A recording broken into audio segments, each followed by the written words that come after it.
And we're here on No Driving Gloves. It's Wednesday. Looks like Wednesday's probably going to become a regular. I don't know. Tuesdays just aren't working out. We used to always record on Wednesdays. You remember those early days of the show? Oh, was that a question for me, John? Well, I figured I'd at least let you step in. I thought it was just a question for our listeners. Do you remember the early days of No Driving Gloves? Well, back when we recorded on Wednesdays, because Tuesdays were spent with Maury. Yes, they were. No, but we weren't live streaming or anything back then, so I doubt if the listeners would have been aware. Hey, this is weird. I can talk with my hands, and because of the stupid green screen box I use, you can't see them.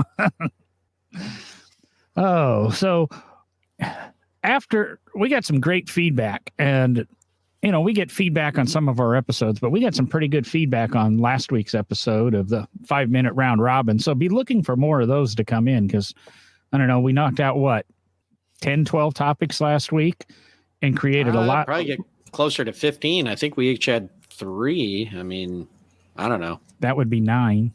Not, but wow. I meant let me redo that. We each, I think we each had at least 4 or 5. So, okay, yeah. There were 3 of us that had. Wow. All right. Well, I'm just gonna go ahead and go. Those hosts of us that actually have real jobs and need to be accountable. Oh, so, we ended up with some questions out of that show. We got actually a really good one posed to us that Derek had in front of him. I forgot to pull it up on my end. Oh, nice. And I kind of I thought about replying to this. It was a Facebook message or something sent to the group. And I don't know. Is it going to show up? There it is. You need me to read it, or? I found it. And I really don't know how you read the question, but it was going to be a long response, so we're going to do it orally. Oh, I also wanted to the commenter, I removed my label off my water bottle, so now you won't know when I'm drinking. See, it's green. So, the sarcasm. I'll just turn my camera or my mic off. That one's for you, Keith. So, this is a question that was being proposed, and we had him on as a guest. This is from Jason Hill. We probably could have had him on to give interjection on the answers. Whoop, that's what you get for poor planning. Better talk to the producer. But proposing a question to you, Will and Derek. Never bought a car and wondered what I could get for it when I sell it. And he was, do you try to keep miles off of it, protect the value for the next guy? Or do you buy cars for you to enjoy? What's our opinions on that? He's thought about trading, and I'm probably going to have to, I don't know. He's talking about trading one of his cars for another car, and he has a traditionally collectible car that he's looking at getting rid of for a more recent collectible. Both are modern day, both in the last 10 years. But he's just kind of trying to decide, do you worry about resale value? Do you worry about the pleasure? I have a feeling I know your answer, Derek. What's your answer? Well, if it's me, and everybody probably knows by now, I make pretty poor financial decisions. Even in my career, I work for a nonprofit. This is the guy. Not a great financial decision. The guy's got the 50,000 square foot shop in his backyard. Wow, exaggerated. I'm just one that's never. I guess I never worry about the resale value. I don't worry about am I gonna buy a car and hold on to it and it's gonna increase in value. And I mean the good thing is most of the cars, if you're buying collector cars, earlier cars, antiques, muscle cars, any of that genre, it's kind of like being in the stock market. It's a little bit of a gamble, but it's usually an investment because eventually the price on those will go up. If you sell at the right time, you're going to make some money. Modern cars are a little more difficult, which Jason's really talking about more modern vehicles. That's really where he is. Very current, late model, vehicles. And for me, when I'm looking at those, I'm never worried about the resale value. I'm much more interested in, do I like it? Am I going to feel good driving it? Am I going to enjoy driving it? Especially, I drive on long road trips way more than I should. And so I want to be comfortable. I want to know that I'm going to enjoy the car that I'm driving. I'm not usually worried about, trade-in value, resale value. And, some of our listeners, if Tony Watley was listening, he'd just be lambasting me right now for poor financial decisions. But that's the way I look at it personally. If it's a modern vehicle that I'm going to be using as a daily driver, which he included in there, that this is really truly, he's going to be using it as a daily driver. I'm really more interested in, does it do what I want it to do? Am I going to enjoy it? I'll take the example of my trucks. Yeah. I bought a GMC Sierra that, checked most of the boxes off of what I was looking for. Towing capability was a little lower than I wanted. It was like the second to the highest towing capability of the 1500 series GMC Sierra, Chevy Silverado lineup. And I was like, well, it'll work. And it did. It pulled trailers. It was fine. But I did tell my salesman that, hey, if something comes along that has the higher rating, let me know. I'll at least come look at it. And I think I owned the GMC for 8 months, 9 months. And he sent me a text. I have 2 on the lot that have the higher tow capacity now. And one of those, which he sent me the picture of, because I think he knew I would just say, okay, I'll be right over, was the truck I currently own, which is the Chevy Silverado, the 100-year edition, the Centennial edition. And it's got all the box marks checked. It has all the boxes checked of what I was looking for with tow capacity, all of that. But it also checked more boxes because it's a vehicle that honors the history of the company. And for the guy that's a director of collections and a curator and a collections guy, honoring that history of Chevrolet and the truck having the same badge as my 490 just was an additional benefit. So I didn't even take into account the fact that truck probably someday will hold a higher resale value, because I think there were a total of about 6,000 of them produced with that package on it. And that's across all, regular cab, extended cab, crew cab, all of that, series. So, mine with what I call the crew cab, I don't remember what GM actually calls it now. It's the full 4-door truck. There were a few lower numbers built. The 6,000 is across the board for all 100-year Silverados. That was long-winded, sorry, but that's the way I look at it. We're used to it, John. So we're used to your long-windedness. I kind of agree with you. When you're coming to a modern automobile, and I guess I don't even care if it's a modern automobile. If I go out and I buy, well, I'm trying to think here. What low mileage thing? Well, my Lotus Elan M100. I bought it in the early 2000s, and I was the first owner of this car because it had never been titled. That it sat there, was owned by the dealer and used. So it had a few miles on it, but not a ton. But you know what? I'm going to use it, and I don't care. I'm paying for it, and it's totally. I'm paying for it, and I'm not paying for it to keep it for the next guy and make it pretty for the next guy. I've recently been in a conversation where a guy bought a 79 Trans Am, Smokey and the Bandit edition. This thing had like 4,000 miles on it. Guess what? He's owned it for like 8 months now. It's got like 19,000 miles on it. He drives it everywhere.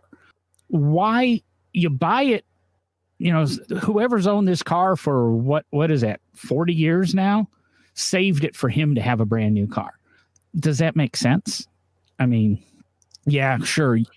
Everybody made a couple of dollars in the deal, but are the dollars more important than the fun? I mean, we can always make more money, but I think we got to have fun. And, some of the stuff that, Jason's asking about here, trade-in values, and will my current late model collectible car be worth more than this other current late model collectible car? Honestly, I have a feeling personally that the car you're looking to trade to do, Jason, probably will hold percentage-wise value a little bit better. Just because there's fewer of them. There's the people that are buying them are a lot of them are saving them. But your current car, there are a ton of low mile ones out there. So just use it. It doesn't matter. I mean, in 10 years, because I can go do it now. I can go look at cars that are 20 years old and say, there's a lot of 10 to 19,000 mile cars out there because nobody drives them. Drive them, have fun with them. But on the age of stuff you're looking at, to be honest, go into the car dealership and say, hey, what's this thing going to be worth in 3 or 4 years? There's actually books out there that are projecting these values because you can lease used cars. It's common with new cars, and I do that when I'm buying a brand new car. And we even did it with the Mini that I bought that really wasn't a new car. We looked at the residual value of the car in 3 years. If I was to have leased it, and if I was to have leased a new Mini, what is the residual value in 3 years? Because I want to know getting out, because as everybody knows, I don't keep cars very long. But when I go in, I want to know the out. And unfortunately, those out numbers are dictated by books and computers, not necessarily the world at large. Difference is, years ago, my father had a car that he leased, and it became extremely popular during his lease term. And he was able to sell it for more than what the payoff was at the end of his lease term. So he made a couple of bucks in that deal. Right now, with the way used car prices are, you probably can come out ahead, especially if your lease is ending right now. You probably are going to come out with a car that's valued more than what the residual is that you're paying on the lease. So, yeah, there's ways, especially in cars, you're talking cars no more than a decade old, of figuring out this stuff. But it's, really, if you've got the money to have the toy, it shouldn't make a difference what it's going to sell for. If it makes a difference on what it's going to sell for, I don't know if you really should have the toy. This coming from the guy that normally doesn't have the money for the toys that he has. So, but yeah. No. Well, number one, you talked longer than I did. So, but on that point, don't forget that almost all car guys, there's the select few. I don't know why my dog's going crazy. It kind of worries me. I apologize. But other than the select few, most of us are car rich and money poor. I'm sorry. I was reading a comment here about what's the gain to lease? Yes. I haven't ever seen if it's worth the deal. I'll just put it up here on the screen, except that right now, you're getting a better deal. There's reasons to lease. I don't lease. I put too many miles on a car, but there are ways out of that too. A lot of times you can lease to make the payment lower, or you're somebody who knows you're going to trade every 2 or 3 years, and you've committed to always making a car payment. So you're just going to have this car payment and have this car payment, and you're going to be safe. And when your 3 years is up, you're going to give that car back. You're going to have another car. It keeps you under warranty. It keeps everything happy. You 100% know your numbers. If you own a business in that, there can be some tax advantages to leasing, but everything is to each his own. I'll be honest right now, I'm really interested in the subscription models that Volvo has, Porsche has, and a couple other manufacturers have where, the payment's a lot. I think Porsche's is $2,000 a month or something, but you're subscribing to Porsche and you have a choice between 3 cars like a Macan, a Cayman, and maybe a base Panamera or something like that. I don't know what the exact deals are and what the exact pricing is, but you can have a Cayman on the weekends. You can have a, you can have a Macan when family's in town. You're able to move things around. You don't have to worry about maintenance. You don't have to worry about depreciation. You don't have to worry about insurance. You just have a deductible if you turn in the car that's damaged. So I think paying attention to the new car subscription programs is a really good way of doing this stuff. And I think the manufacturers are going to eventually want us all to move to these subscription programs, because then they're going to totally change the group or the idea. No, I totally agree, John. Totally agree. No idea what you just said. Sorry, one of my neighbors was knocking at the door, and my dog went ballistic on them. So that's what just occurred, and I apologize for having to leave. So. But I did catch that last part, and connecting it to using context clues here and connecting it to the question at hand with lease programs. I think you're exactly right at that last comment, John, which is, manufacturers are going to start pushing more and more to some type of lease/subscription program, because I hate, again, as we've talked about on the show, for those of us car people out there, we hope that it doesn't go this way, but we talked about it, I think, on the last episode, the idea of pods that pick you up and take you to where you go and all of that. That's probably going to be a subscription based service. And so I think you're kind of hitting the nail on the head with that comment, John. And the follow-up that came up here is kind of what I said: put too many miles on a car, so a lease doesn't make sense. Now, you can always buy more miles into your lease. There's also, you can lease and take advantage of the lower payment.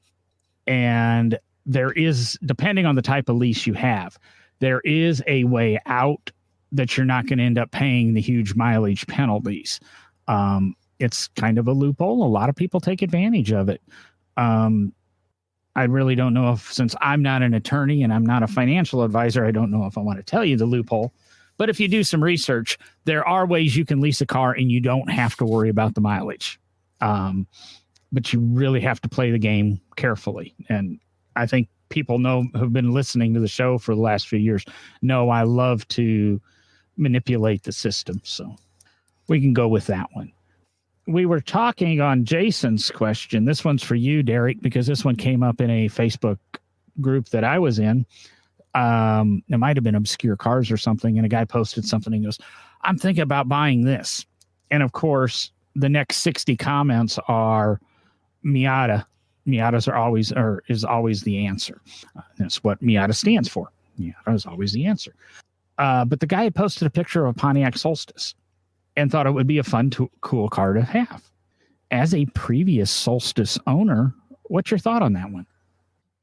Sorry, I was reading one of the comments from an acquaintance who wants to know the loophole. The Pontiac Solstice. I absolutely love the Pontiac Solstice. I'm a Pontiac guy at heart, though. You have to remember I owned a 74 Pontiac GTO as my first car.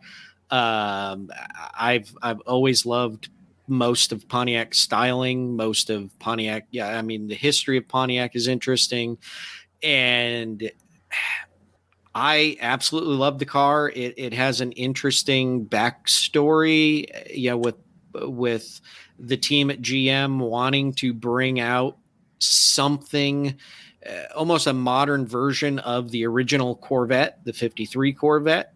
Rather than the Corvette as the sports car it existed as at the time.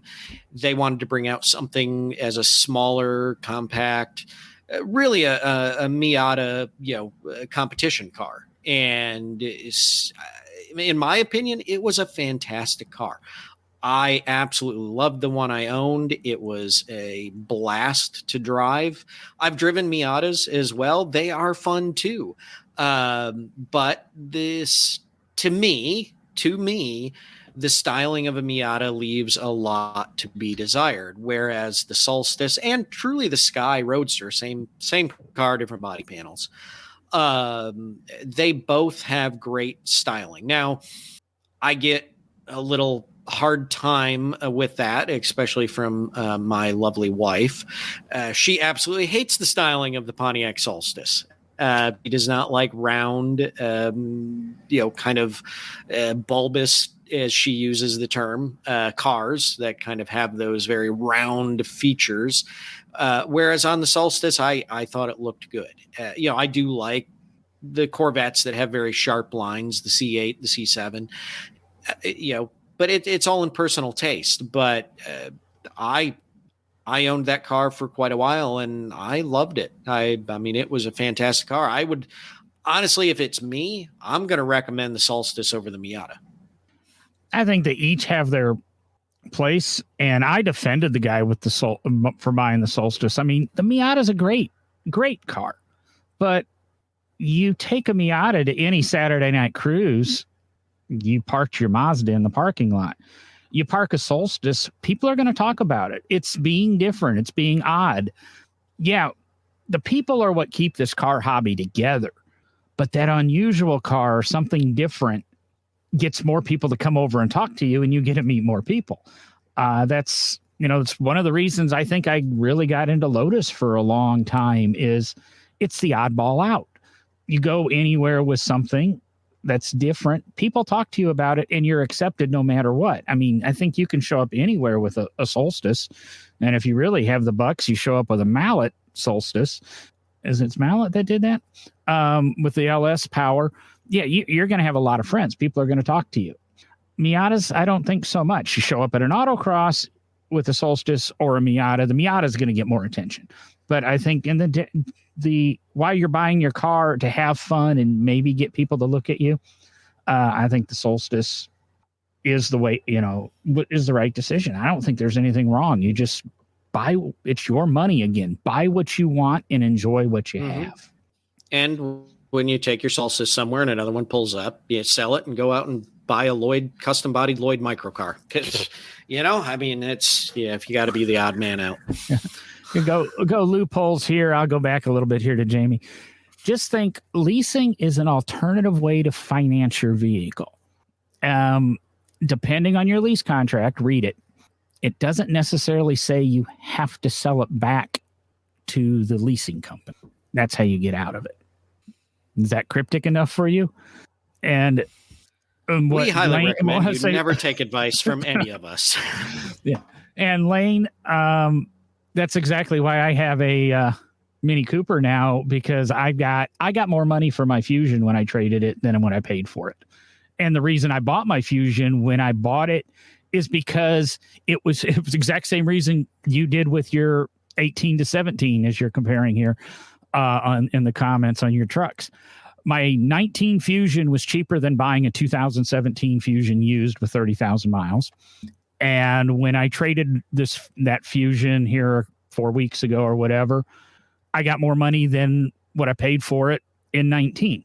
So, yeah, I mean, the world's really screwy right now. So, decide what you really want to do with your money in that. If I don't know how many of our listeners have you been paying attention?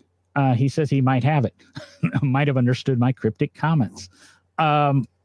We've been doing Tomorrow in History, as Derek suggested, commonly on Instagram and Facebook, and occasionally it's popping up on the No Driving Gloves LinkedIn page. I got a question back. One of the posts earlier in the week was in reference to Porsche and the introduction of the electric car. Somehow I alluded to it, and I probably should have this pulled up in advance, but of course I don't. So am I pushing the right buttons here? I don't use Instagram that often. So there's a picture of Courtney. That's not what I want. There's what I want. Listen to every reel that John has watched over the last 3 days. Yes. I don't even know where it went. Maybe it was only on Facebook. But the question came to me, what did Professor Porsche use to power his electric car? because we need a history in batteries.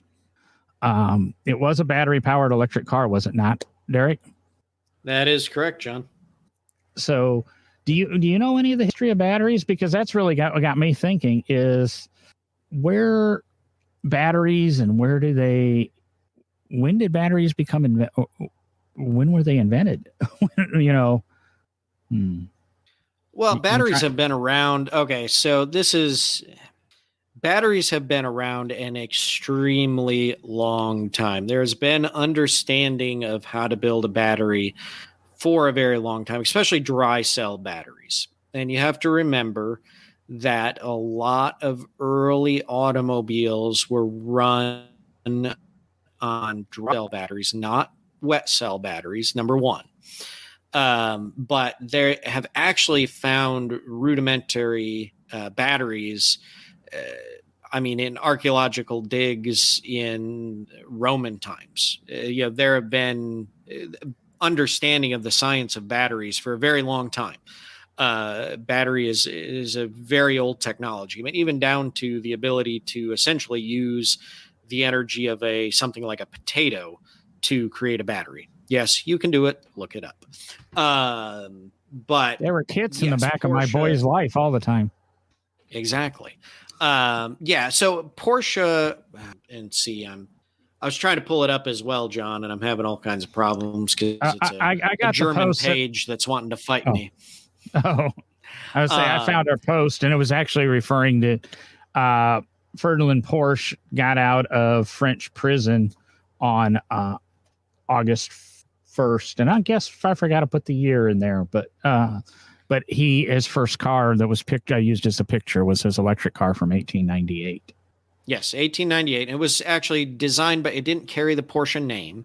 It was designed by Porsche, and he was involved with the company, the Lohner, I don't know how to say it, Lohner.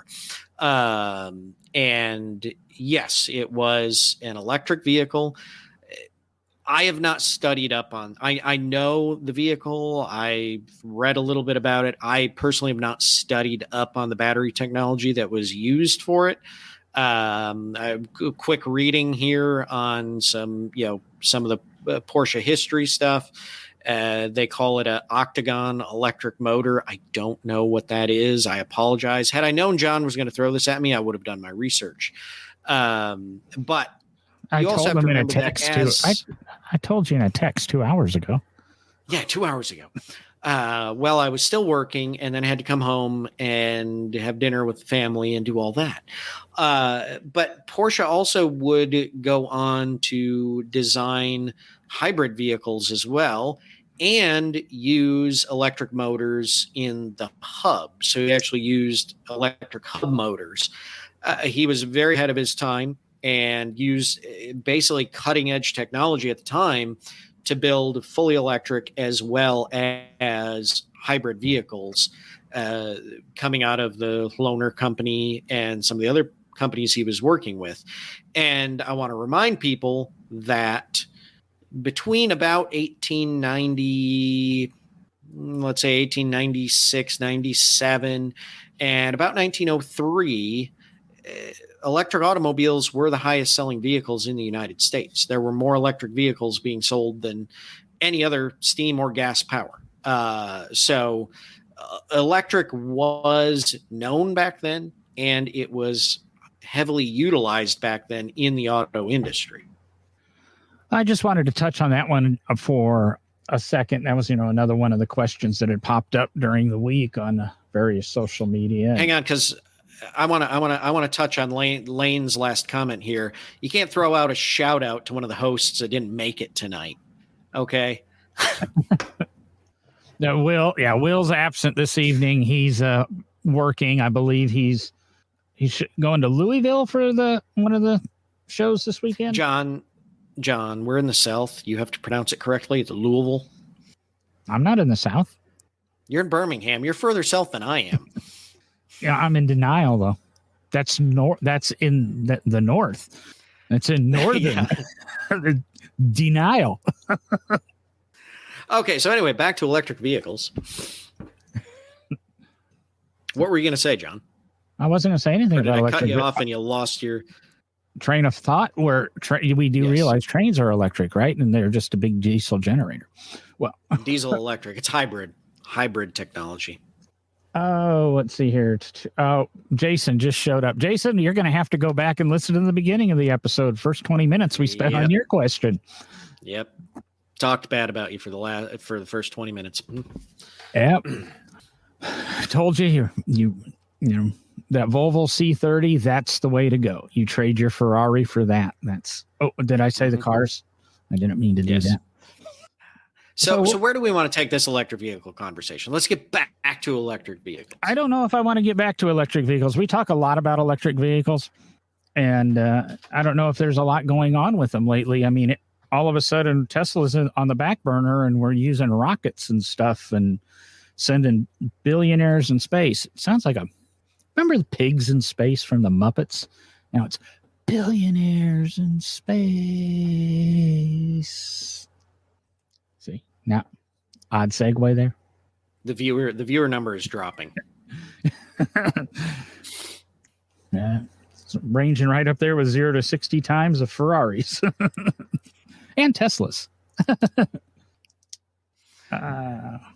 He said he happened to text Derek and he told him something. Yeah, exactly. I told him he'd better be watching the show because we were talking about it. Oh. Olivia wants to give a shout out to Derek. She already talked. So Jamie's a friend from here in Bowling Green. She's an awesome person. So thank you for listening. So what else do you have happening in the automotive world? I went on a tirade earlier over, I think it was Motor Junkies on Facebook. But I evidently wasn't paying attention to that, John. Yeah, they had a list. I have not had the. Yeah, Motor Junkie, and an article that was by Cameron Etrib. I don't know what world this guy lives in cars, but it was a list of the 19 most worthless sports cars ever created. Lotus Elise, because it has exceedingly expensive maintenance costs with its Toyota components. That was one of the problems. And the BRZ, that he said, is horrible because it's a twin to Toyota. And the worst thing is it's only available in all-wheel drive, not rear-wheel drive like the Toyota, which I got confused because the BRZ that used to reside in my driveway was rear-wheel drive. Yeah, the ones I drove were all rear-wheel drive. Yeah, because that's the only Subaru that's made that is not all-wheel drive. Mm-hmm. The Cayman has massive depreciation numbers, speaking of our earlier conversation, because it is not being accepted by Porsche enthusiasts. No, it has massive depreciation numbers because the motors explode within seconds when the intermediate bearing fails. And now that we've figured out how to fix it, they've actually stabilized in the market. But John, you see, that failure is why Porsche owners are not accepting it into their world. And let me try this one on for you, Derek. I didn't put this one on the list. You might not know the answer, but when I would say in an Integra Type R, do you remember those cars from about 2000, 2001 at any chance? I remember Integra, but I don't remember Type R. That doesn't. He pointed out that most of them, or all of them, are sold in a hideous yellow with very limited color choices. No, the majority of them were white. Yellow was an optional color, and they didn't sell too many of those in yellow. Another one was the Honda S2000. Can you guess why the S2000 is a failure as a sports car? Because Honda built it? No, because they used entirely off-the-shelf components to build this convertible 2-seat rear-wheel drive roadster in the Honda lineup. Do you see the problem here? I really want to tell a historic story here. I really, really want to get into the history of sports cars right now. Can we do that? Because there's a car out there that's one of the longest running sports cars in history that started exactly the same way. And Jason just ruined that whole conversation because he left it in the comments. Well, what I'm going for is Honda, who has only front-wheel drive drivetrains, front-wheel drive transmissions, front-wheel drive cars, does not build a convertible, is using all off-the-shelf components to build a rear-wheel drive. And I can't remember for sure. Somebody tell me if I'm wrong. I thought the S2000 was a 5-cylinder. I could be wrong on that one. There's very few off-the-shelf components. I might give you the hood badge. The little H might have been the same one they used on an Accord, but I'm totally lost on that one. And the Miata, he claimed, is outdated because it lacks innovation. Guess what? It does. Guess why people buy Miatas? Because they're simple, fun cars. So can we get into a bigger conversation here? Because this is something I've noticed way too much in automotive journalism. Let me finish with this guy, and then we can throw the automotive journalists under the bus. I'm not quite sure what he said because this is the number one car on the list, and by then I pretty much quit reading. It's a picture problem. He's talking about the BMW M2. I'm not good with my BMWs, but when the trunk says M3 and it's up, I don't know, E46, is that right? For about a 2000, 2001 BMW M3. How about putting the right picture with the right car? And from what I understand, the M2 and the M1s were really good, fun cars. And I now, after having my Mini, want to drive one of them. But before I never did. But I mean, he couldn't even get the right picture with the right car. So, I mean, what did I cover? 1, 2, 3, 4, 5, 6 cars out of his 19. And like I said, I really didn't read after about number 12. I'm not sure what qualified this guy as an automotive journalist. You may begin your tirade, Derek. Thank you. I've been twitching. I don't understand this. If you're gonna write an article on automobiles, research. If you're that passionate about the automotive industry, collector cars, any of this, do some research. Like John just said, get the right pictures. That should be the easiest part of the whole thing. Oh, I want to talk about the BMW M2. Let me grab a picture of an M2, and you grab a picture of M3. You should not be writing the article if you can't at least get that right. I will say this: I read automotive history books. I have a ton of them sitting around, and I've gotten into a few of them. And within the first 5 pages, I will find a photograph in the book that has the wrong information below it about the car in it, and I put the book down, because if you get it wrong in the first 4 pages, I don't need to waste my time on the rest of the book. And I would love to actually, this is interesting. This could be a greater discussion, and try to talk to people in other realms and other journalistic areas. But is it just, does it happen elsewhere? Does it happen in the real estate world with the younger journalists writing about real estate? I mean, is somebody out there writing a list of the worst architects ever, and number 1 is Frank Lloyd Wright because, well, I don't really get why he used all those square corners on his houses. I don't understand. And I'm at a loss sometimes anymore when I read automotive articles. And that's not to say that there aren't some great ones out there. I have a lot of friends that write for various automotive journals. One of my best friends from college is at Hemmings Motor News, and he strives to get his articles as accurate as possible, does his own photography for his articles most of the time. Sometimes he'll use, staff for old photos that they can pull up from their archives. But that's the type of journalists we need in the automotive realm, especially the classic car end of it, if we're going to keep people interested. Was that enough? Should I keep going? Oh, you could go on, and I mean, it went long enough that I kind of slipped my mind what I was going to say. I did look up, and I was wrong. The S2000 is a 4-cylinder. For some reason, I thought it was a 5-cylinder. Maybe it was the first Honda that the motor rotated the correct direction, because most Hondas, up until the last couple of generations, their motors actually were rotated in reverse of the norm. And I can't remember if that's clockwise or counterclockwise, and it always depends if you're looking at it or you're sitting in the driver's seat, whatever. But see, right there, I went and I took 2 seconds and I researched the statement I made, and when it's wrong, I admitted it was wrong. I even admitted when I said it, I wasn't sure if I was right. I don't get this subpar, and like you said, Derek, I think it happens everywhere, and it goes to journalism because people don't read the entire articles.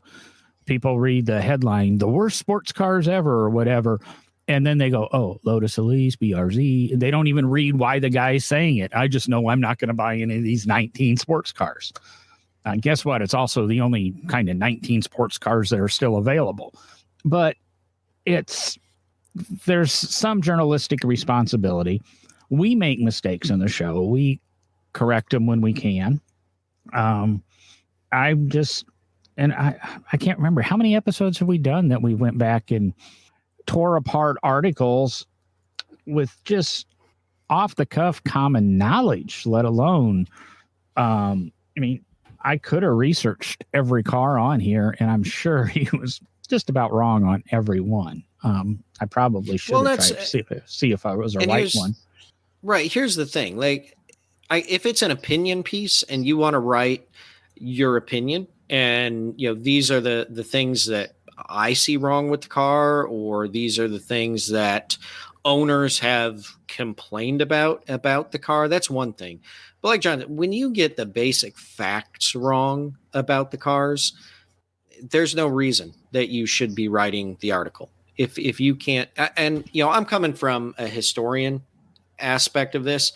If I get things wrong, that's bad. That's bad. And I hated it. Let's do a little digging here. I hated history in high school. Why did I hate history in high school?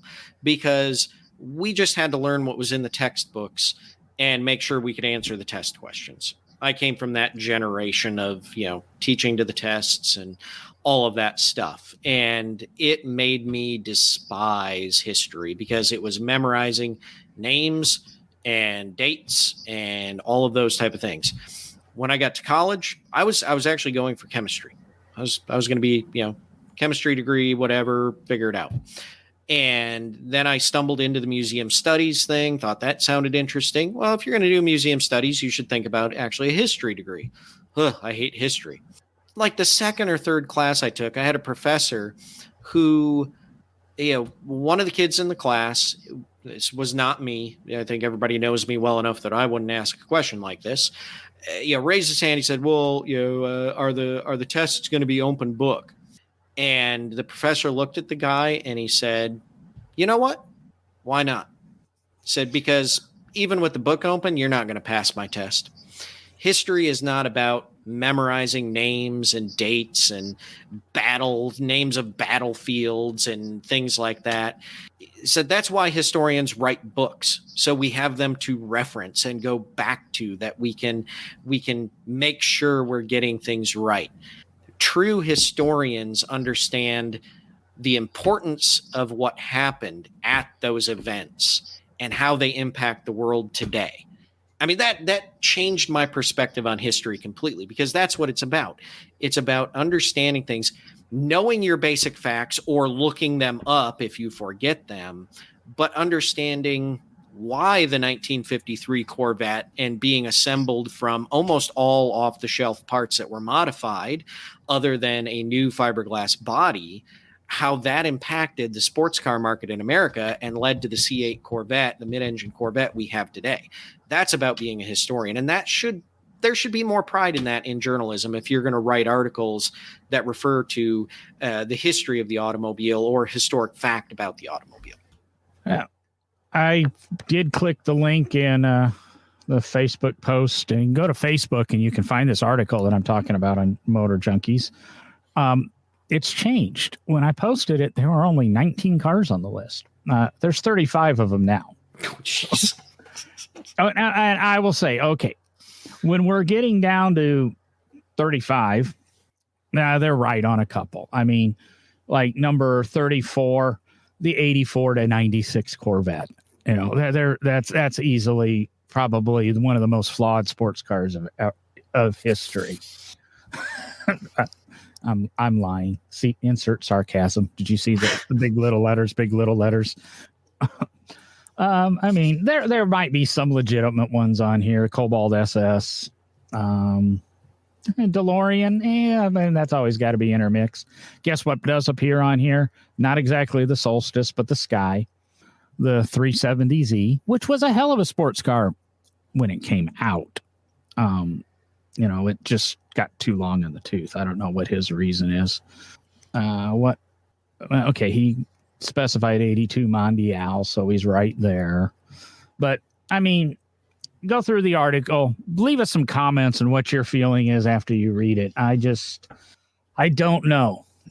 There was one question I shot at you in a text earlier, Derek, and I don't know. And Jason actually responded with an answer, because one of the posts I put up earlier this week was about the Corvette moving, Corvette assembly plan. I guess July 31st was the last day. Here's what I wrote and put on Facebook. In what seems odd to John, the final Corvette was produced on tomorrow's date, 7/31/81, at the St. Louis assembly plant. All Corvettes, and I forgot to capitalize Corvette there, I'm sorry, after this date would be produced at the Bowling Green facility. Parentheses. It just seems odd to John that they would move production with 1 year left of a body style, because as of that date, a redesigned Corvette was slated to come out in 1983, the C4. Do you know why they did that, Derek? Was the C4 supposed to come out in 82, which was Jason's hypothesis, or was it necessitated by something with GM, or was it just 1980s auto manufacturing, or what? There were a lot of factors. No. There were a lot of factors in that, the decision to move. One of the big ones is that the facility at St. Louis was not capable of what was needed for Corvette.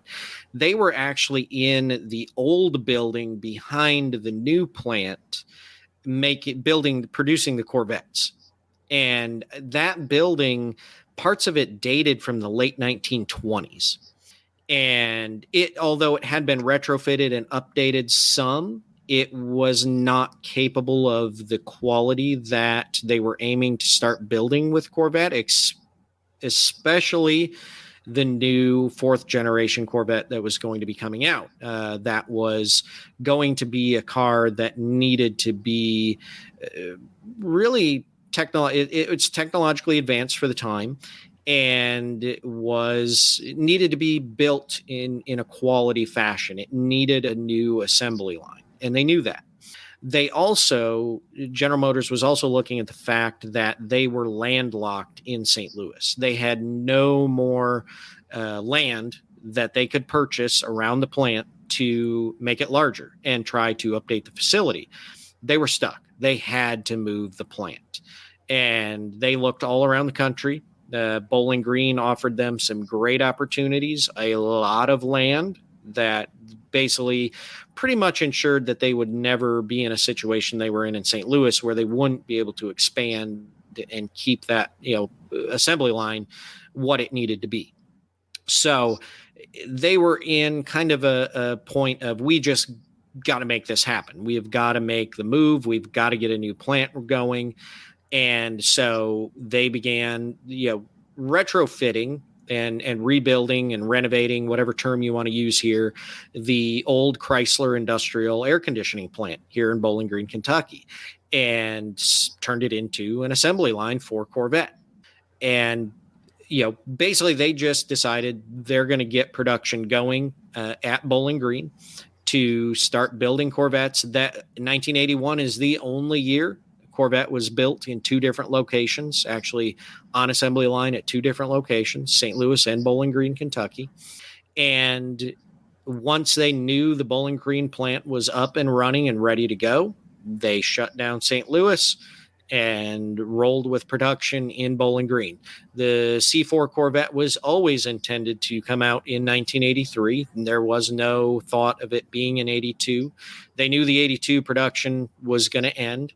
And when they realized they weren't going to be able to build the 83 Corvette and bring out the C4 in 83, that's when the collector's edition was brought onto the market and onto the line to be built. So they extended 1982 production with the collector's edition, and that's what carried that through for until the shutdown to retool the plant, get everything figured out.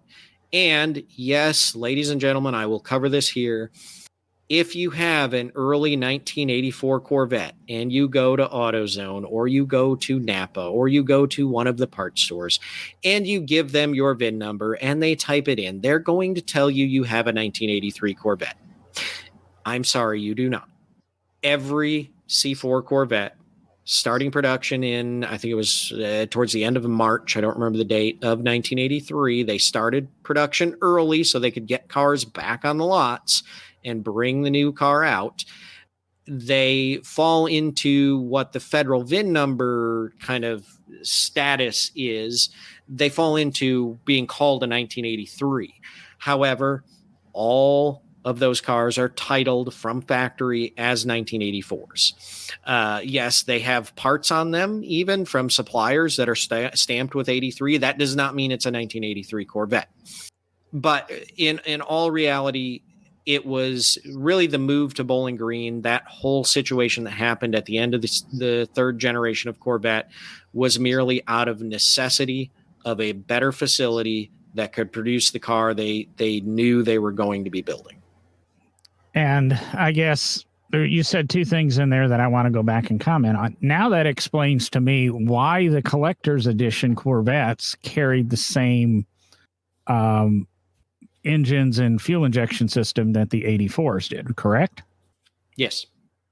And in modern automotive times, and I don't know when this actually changed, you can now in the United States begin selling next year's model. So you can start selling 2023 cars as of January 2nd, 2022.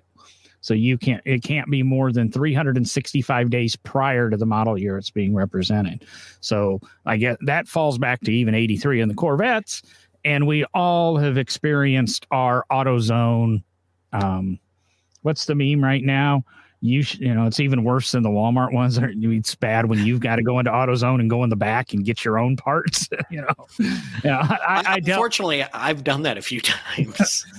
I did that. I mean, it was when, everything I had in high school was modified. And when you went in and you asked for, something for your 90 Isuzu and it needed to fit a 77 Corvette, they almost refused to sell it to you.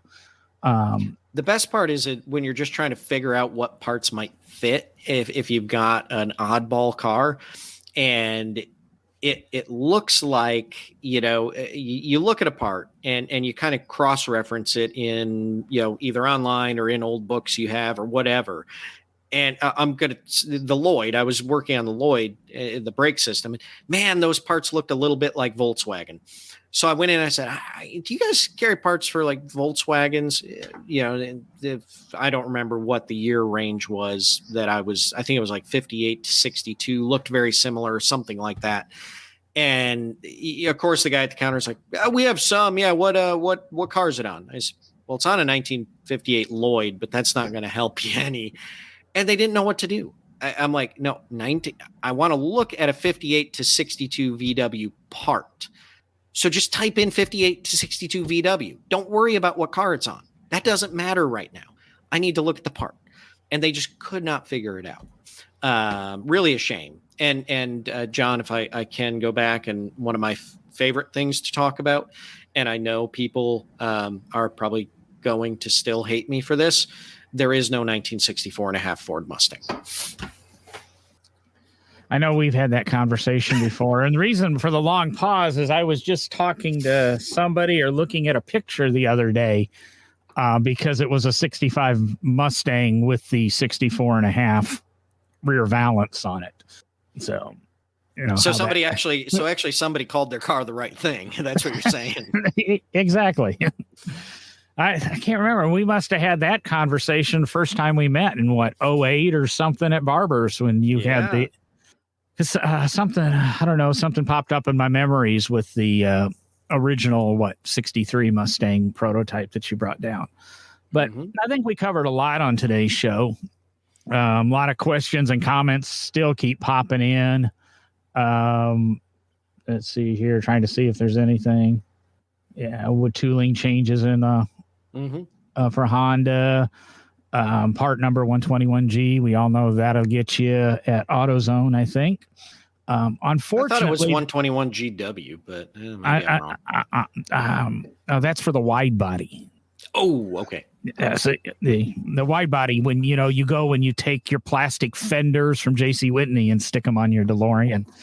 But that part's now, do you just stick those on, or do you have to drill through the stainless to do that? I think you weld them on. You weld that plastic to the stainless. Nice. Yeah. And that part's been back ordered ever since Doc Brown picked his up. So, but other than that, I'm going to duck out of here for the night. We've hit our 60 minutes. I think it's hopefully been a fun show. I don't think you and I were very academic tonight. We got touched, but I don't think we had a very monotonous academic show. I might have slipped into it a few times. I apologize. It's just the historian in me, guys. It's who I am. Yep. Well, I'm going to get out of here.